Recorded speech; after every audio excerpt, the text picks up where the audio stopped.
अस्सलामु अलैकुम वरहमतुल्लाहि वबरकातुहू। उम्मीद करता हूँ तमाम हज़रात खैर आफ़ियत के साथ होंगे।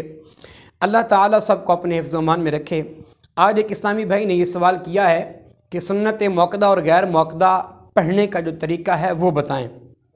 सवाल को दोबारा दोहरा लेते हैं, सुन्नत मौक़दा और गैर मौक़दा पढ़ने का तरीका कार क्या है। तो सबसे पहली बात तो ये है कि ये जानना ज़रूरी है कि सुन्नत मौक़दा कौन सी हैं और सुन्नत गैर मौक़दा कौन सी हैं। सुन्नत गैर मौक़दा जो हैं वो असर के 4 फ़र्ज़ों से पहले जो 4 रकत सुन्नत अदा की जाती हैं वो सुन्नत गैर मौक़दा हैं, और इशा के 4 फ़र्ज़ों से पहले जो 4 रकत सुन्नत अदा की जाती हैं वो भी सुन्नत गैर मौक़दा हैं। यानी ये 2 नमाज़ों से पहले, यानी इनके जो 4 फ़र्ज़ हैं इनके अदा करने से पहले जो सुन्नतें 4 असर के वक़्त और 4 इशा के वक़्त जो अदा की जाती हैं वो सुन्नत गैर मौक़दा हैं। अब इसके अलावा बकिया नमाज़ों की जो सुन्नतें अव्वल हो जो बात वो सुन्नत मौक़दा।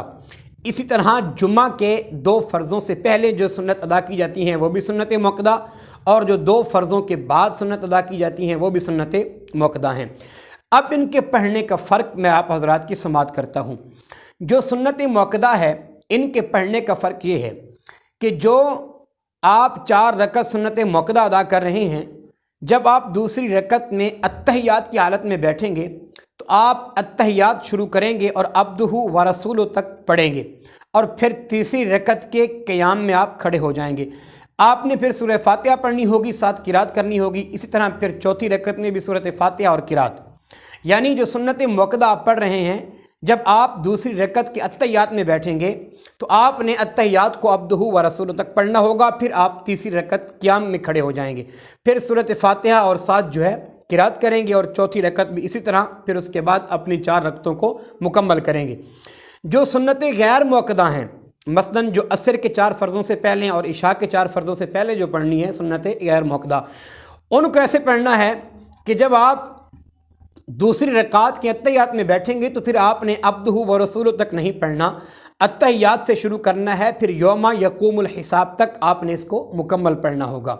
जब आप तीसरी रकत के क़याम में खड़े होंगे तो फिर आपने फ़ातिहा नहीं पढ़नी, पहले आपने सना पढ़नी होगी, फिर उसके बाद आपने सूरह फ़ातिहा, फिर किरात, फिर इस तरह चौथी रकत में भी सूरत फ़ातिहा और किरात करनी होगी।